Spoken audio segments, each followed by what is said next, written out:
নবী করিম সাল্লাল্লাহু আলাইহি ওয়াসাল্লাম সাহাবীদের সামনে বসে আছেন। এমন সময় নবীজির সামনে দিয়ে একজন ইহুদির লাশ যাইতেছে। একজন ইহুদির লাশ যাইতেছে।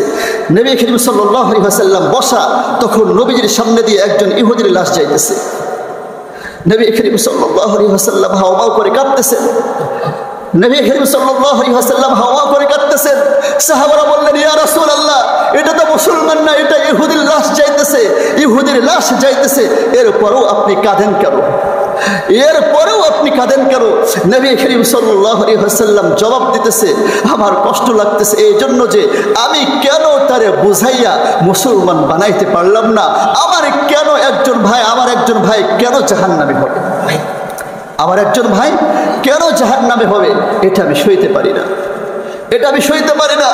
কোরআনে আসছে, ফালা আল্লাকা বাখিউন নাফসাকা আলা আথারিহিম ইল্লাম ইউমিনু বিহাযাল হাদীসি আসাফা। আল্লাহ তাআলা নবী করিম সাল্লাল্লাহু আলাইহি ওয়াসাল্লামকে বলতেছেন, আল্লাহ তাআলা নবীজিকে বলতেছেন, ও আমার হাবিব, আপনি কি উম্মতের জন্য জানটা দিয়ে দিবেন নাকি? আপনি উম্মতের জন্য কি জান দিয়ে দিবেন নাকি? উম্মতের জন্য কি আপনি জান দিয়ে দিবেন? আম্মা জান আয়েশা সিদ্দিকা রাদিয়াল্লাহু তাআলা আনহা বলেন, নবীজির মধ্যে একটা অস্থিরতা কাজ করত, আম্মা জান আয়েশা বলেন, আমি নবী করিম সাল্লাল্লাহু আলাইহি ওয়াসাল্লামকে একবার জিজ্ঞাসা করলাম, ইয়া রাসূলুল্লাহ, এত অস্থিরতা কেন? নবী করিম সাল্লাল্লাহু আলাইহি ওয়াসাল্লাম জবাব দিলেন, এ উম্মতের কারণে অস্থিরতা। আহারে, আমার উম্মতের কি অবস্থা হবে? আমার উম্মতের কি অবস্থা হবে? আমার উম্মত নিয়ে অস্থিরতা, আমার উম্মত নিয়ে। নবী করিম সাল্লাল্লাহু আলাইহি ওয়াসাল্লাম আম্মা জান আয়েশাকে বললেন, ও আয়েশা, যে অস্থিরতা আমার মধ্যে, এই অস্থিরতা যদি তোমার মধ্যে আসতো, তুমিও রাত্রে ঘুমাইতে পারতা না, কি করতে পারতা না?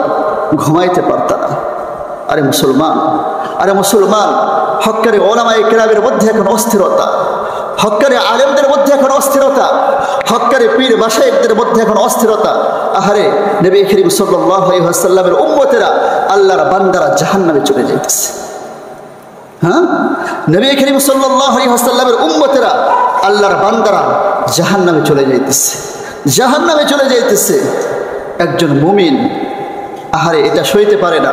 যখন কোনো গুনাহ মানুষ দেখে, একজন মুমিন দেখে, এটা সে সইতে পারে